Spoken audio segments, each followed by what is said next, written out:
Você já dirigiu por uma estrada completamente vazia durante a madrugada? Daquelas em que o silêncio parece tão intenso que qualquer som faz seu coração acelerar? Agora imagine olhar pelo retrovisor e perceber um carro preto surgindo do nada. Os faróis estão acesos, mas há algo estranho. Ele se aproxima rápido demais. Você muda de faixa. Ele muda também. Pisa no acelerador. Ele continua colado.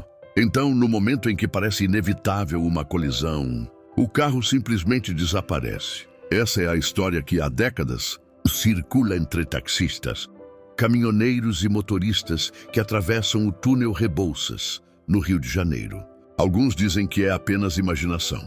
Outros juram que nunca mais passaram pelo túnel depois da meia-noite. E existe um detalhe que torna essa história ainda mais inquietante. Muitos dos relatos são incrivelmente parecidos, mesmo vindos de pessoas que nunca se conheceram.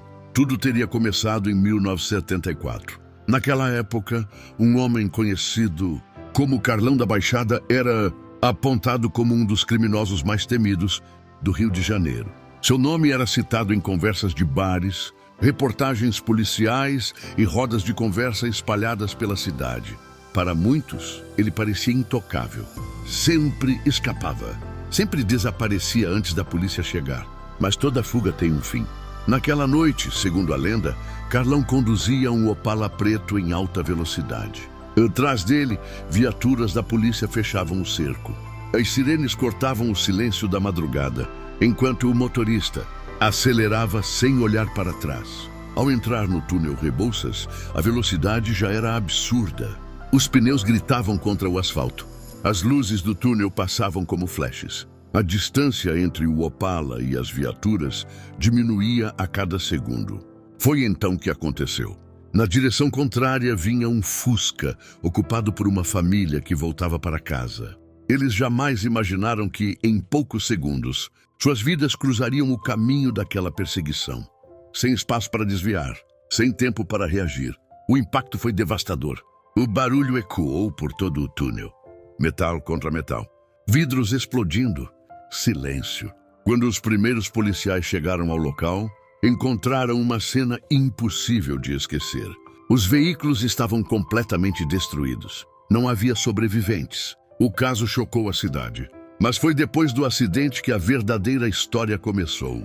Dias depois, alguns motoristas afirmaram ter visto um Opala preto atravessando o túnel durante a madrugada. Não havia placas. Não havia motorista visível.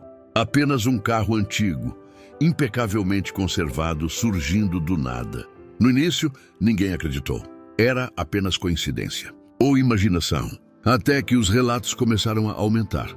Um taxista contou que viu o Opala aparecer pelo retrovisor em uma noite chuvosa. O carro se aproximou em velocidade impressionante. Quando ele encostou para dar passagem, o Opala atravessou seu próprio veículo como se fosse feito de fumaça. Ele abandonou a profissão poucos meses depois. Outro motorista disse que ouviu o ronco de um motor potente atrás de si. Ao olhar pelo espelho, viu apenas os faróis se aproximando rapidamente. Preparou-se para a batida. Ela nunca aconteceu. O carro desapareceu poucos metros antes do impacto. Mas talvez o relato mais assustador seja o de um caminhoneiro.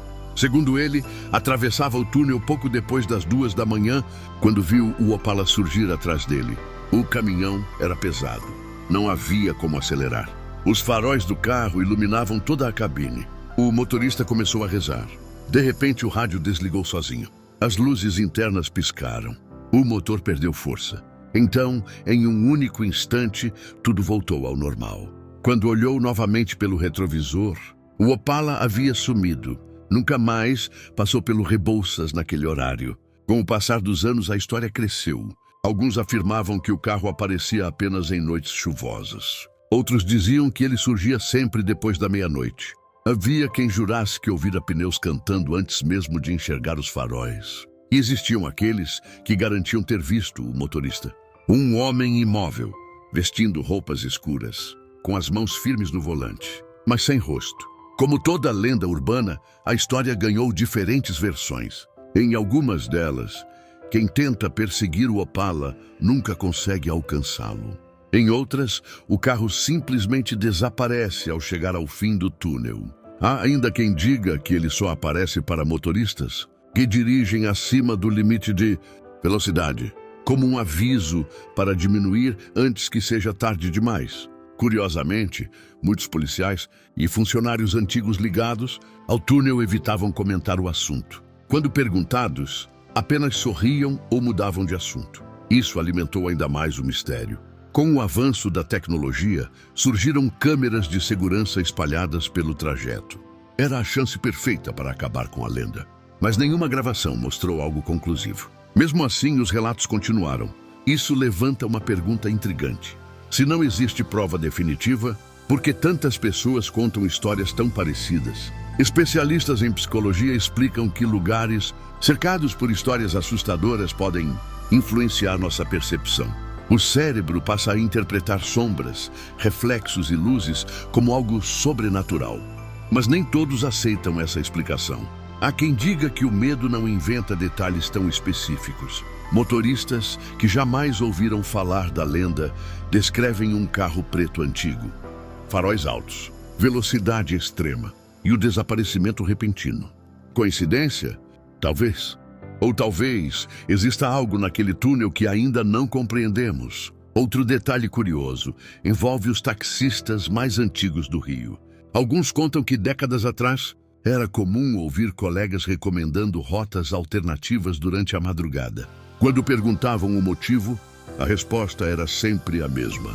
Depois da meia-noite, evite o Rebouças. Ninguém explicava muito. Parecia uma regra silenciosa. Um conselho transmitido de motorista para motorista. Mesmo pessoas que nunca viram o Opala confessam sentir uma sensação estranha ao atravessar o túnel tarde da noite. Alguns relatam arrepios. Outros dizem que o ambiente parece mais frio. Há quem afirme sentir a impressão de estar sendo observado. Nada disso prova a existência de fantasmas, mas mostra como determinadas histórias conseguem transformar completamente a forma como enxergamos um lugar. Hoje, milhares de carros atravessam o túnel Rebouças todos os dias. Para a maioria das pessoas, é apenas mais um caminho entre a Zona Norte e a Zona Sul do Rio de Janeiro. Mas quando a madrugada chega, o movimento diminui, o silêncio toma conta, as luzes parecem mais fracas. E basta surgir um carro preto no retrovisor para que a lenda volte imediatamente à memória. Talvez essa seja a verdadeira força das lendas urbanas. Elas sobrevivem porque mexem com nossos medos mais profundos. O medo do desconhecido, o medo do escuro, o medo de que nem tudo possa ser explicado pela lógica. Será que o Opala preto realmente existe? Ou será que todas essas histórias nasceram de coincidências transformadas em tradição popular? A verdade é que ninguém conseguiu provar nenhuma das duas hipóteses. E talvez seja exatamente isso que mantém essa narrativa viva há tanto tempo. Porque enquanto existir alguém disposto a atravessar o túnel Rebouças depois da meia-noite, sempre haverá alguém disposto a jurar que viu, pelo retrovisor, dois faróis surgindo lentamente da escuridão. E quando eles estiverem perto o suficiente para fazer qualquer motorista prender a respiração, será tarde demais para descobrir se aquilo é apenas um carro comum ou a última lembrança de uma perseguição que, segundo a lenda, jamais chegou ao fim. Se você acredita ou não nessa história, uma coisa é certa. Da próxima vez que passar pelo túnel Rebouças durante a madrugada, é bem provável que olhe para o retrovisor mais vezes do que o normal. E se por acaso enxergar um velho Opala preto se aproximando rápido demais, talvez você se lembre de tudo o que ouviu aqui. Agora eu quero saber a sua opinião. Você acha que essa é apenas uma lenda urbana, criada pelo imaginário popular, ou acredita que algumas histórias realmente deixam marcas que o tempo não consegue apagar? Escreva sua teoria nos comentários. Se gostou desta história, deixe seu like, inscreva-se no canal para acompanhar outras lendas e mistérios do Brasil e compartilhe este vídeo com aquela pessoa que adora um bom caso sobrenatural. Nos vemos no próximo vídeo.